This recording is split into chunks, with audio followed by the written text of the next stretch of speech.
Cumprimentamos a todos com a paz de nosso Senhor e Salvador Jesus Cristo.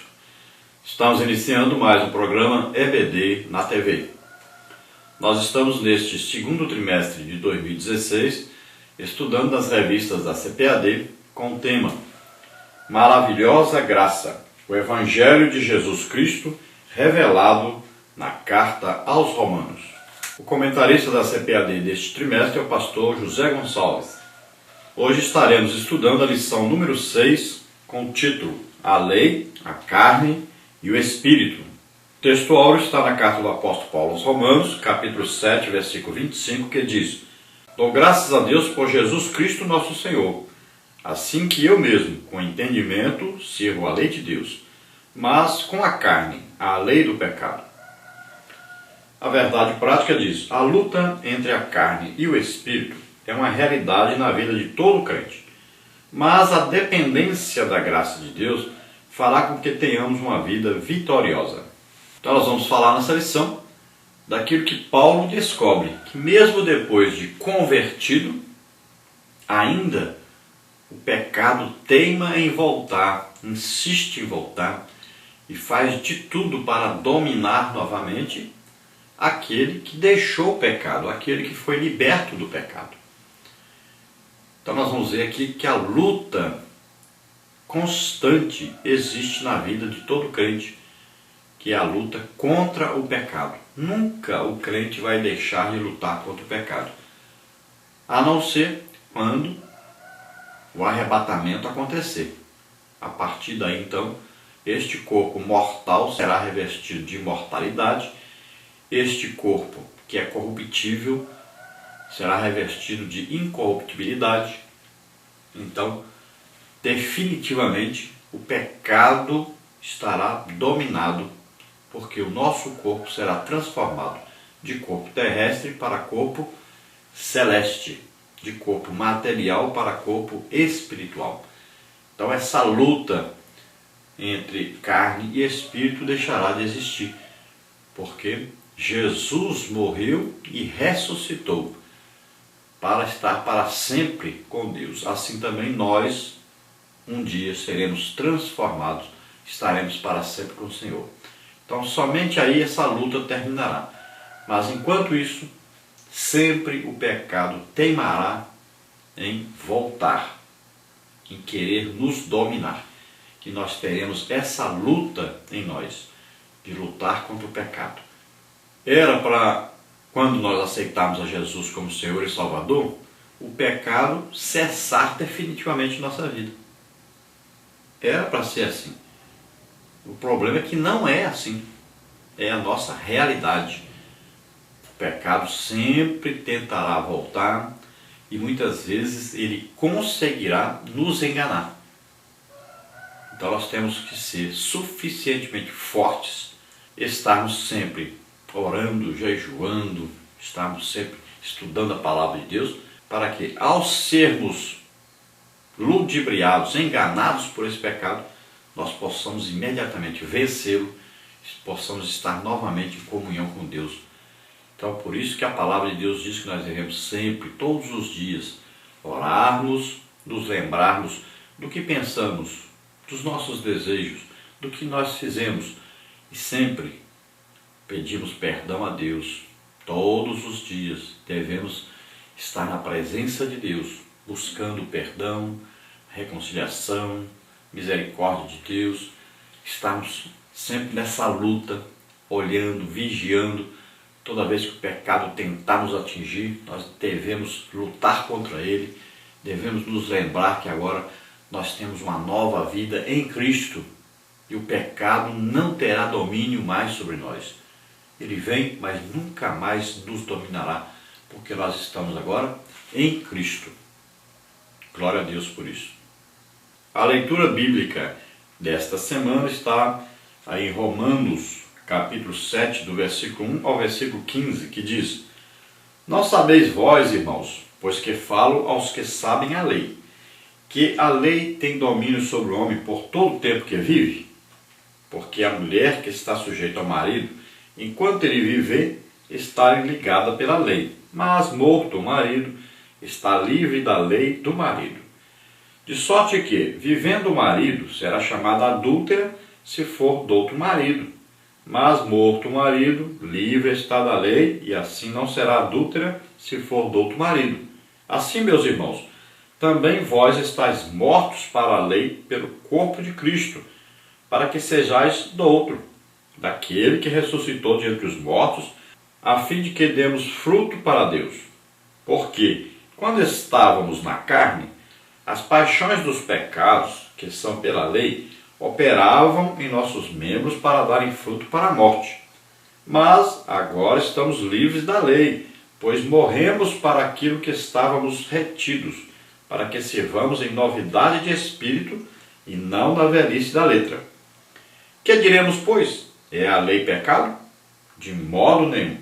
Mas eu não conheci o pecado senão pela lei, porque eu não conheceria a concupiscência se a lei não dissesse, não cobiçarás. Mas o pecado, tomando ocasião pelo mandamento, despertou em mim toda a concupiscência, porquanto, sem a lei, estava morto o pecado. E eu, em algum tempo, vivia sem lei, mas vindo o mandamento, reviveu o pecado, e eu morri. E o mandamento que era para a vida, achei eu que era para a morte, porque o pecado, tomando ocasião pelo mandamento, me enganou e, por ele, me matou. Assim a lei é santa, e o mandamento santo, justo e bom. Logo, tornou-se-me o bom em morte? De modo nenhum. Mas o pecado, para que se mostrasse pecado, operou em mim a morte pelo bem, a fim de que, pelo mandamento, o pecado se fizesse excessivamente maligno. Porque bem sabemos que a lei é espiritual, mas eu sou carnal, vendido sob o pecado. Porque o que faço, não aprovo. Pois o que quero, isso não faço, mas o que aborreço, isso faço. Vamos então à introdução que diz: na lição de hoje estudaremos o papel do cristão em relação à lei, à carne e o espírito. Paulo apresenta um estudo a respeito desses temas no capítulo 7. Ele se utiliza de 3 analogias para discorrer sobre os assuntos: a analogia do casamento, a analogia de Adão no paraíso e a analogia da carne versus o espírito. Como devemos nos comportar diante da lei? Como explicar que mesmo depois de já termos recebido a graça de Deus, passamos por conflitos espirituais internos? O que isso significa? É o que vamos procurar responder neste estudo. Então, dentro da nossa introdução, nós devemos entender que nós vamos aí estudar sobre uma luta que existe entre a carne e o espírito. E nós vamos ver que, mesmo depois de salvos, nós continuamos tendo uma luta interna. Então existe aí a lei, a carne e o espírito nessa lição, mencionados pelo apóstolo Paulo. E nós vamos ver aí que a lei é santa, é boa, é justa, mas a lei nos mostra, nos revela o pecado. A lei aqui pode ser a lei judaica ou pode ser mesmo a lei que existe no país, né? No caso aqui, a lei romana. Mas principalmente, Paulo está falando para os judeus, então falando da lei judaica, né? Está falando aí dos 10 mandamentos e de todo o Pentateuco, na verdade. A lei de Moisés significa todo o Antigo Testamento ali, nos 5 primeiros livros, que são aí o Pentateuco, chamado Lei de Moisés. Então Paulo está falando que aquele que guarda essa lei, que tenta de toda maneira seguir essa lei, mesmo assim ele peca, porque ele não consegue ser perfeito. E essa lei então vai levá-lo à condenação. Deveria levá-lo à salvação, mas como ele não consegue cumprir toda a lei, ele vai chegar à conclusão de que essa lei vai acabar levando para longe de Cristo, para longe da salvação. Então a lei não vai poder conduzi-lo a Cristo. Só tem uma maneira, ele tem que primeiro morrer. E ele morrendo, então ele está livre do poder da lei sobre ele. E agora ele vai pertencer a outro marido, que é Cristo. Então Cristo nos justifica. Ele cumpriu a lei em nosso lugar. Então Paulo usa aí 3 analogias para explicar sobre este assunto.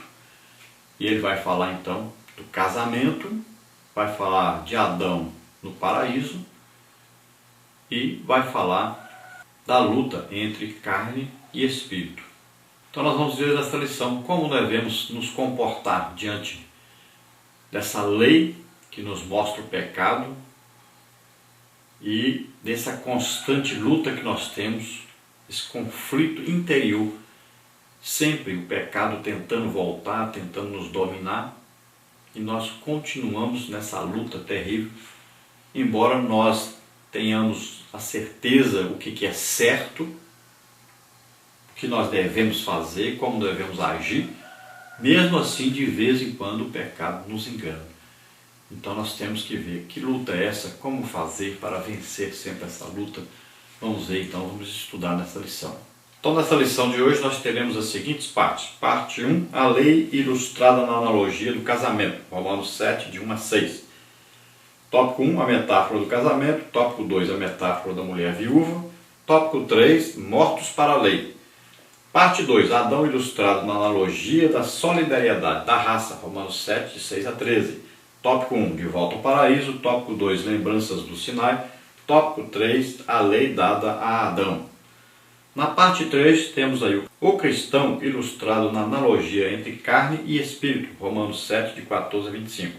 Tópico 1, a santidade da lei. Tópico 2, a malignidade da carne. Tópico 3, a velha natureza. Então na parte 1 nós temos aí a lei ilustrada na analogia do casamento. Tópico 1, a metáfora do casamento. Tópico 2, a metáfora da mulher viúva. Tópico 3, mortos para a lei. Vamos ver então tópico 1, a metáfora do casamento. O apóstolo Paulo mostra que homem algum pode ser salvo pela lei, até mesmo aqueles que aguardam com zelo e devoção. Aqueles que já possuem uma nova natureza também não serão guardados do pecado por observarem a lei. A insistência de Paulo, que se estende desde o capítulo 6 com respeito à função da lei, agora o conduz a usar o casamento como uma analogia que contrasta o viver através dos preceitos da lei e a nova vida em Cristo, Romanos 7:1. Paulo usou o casamento para mostrar o nosso relacionamento com a lei. O apóstolo ressalta que o contrato de casamento perde sua validade quando um dos cônjuges morre.